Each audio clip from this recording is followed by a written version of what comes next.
My name is Bhavya. I am basically from Tumkur, but I am staying in Bangalore. I completed my engineering in Global Academy of Technology with an overall CGPA of 7.484. I have also completed my diploma in SJ Government Polytechnic with an overall percentage of 80.81. I have done my schooling in Maximilla High School, Bangalore with an overall percentage of 88.48.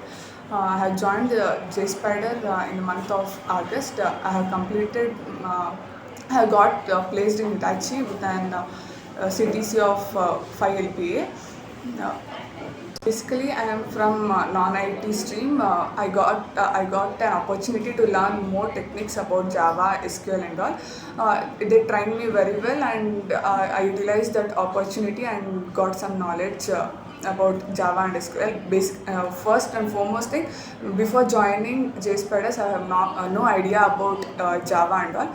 And this institute made me to learn these two courses and have been proficient with it.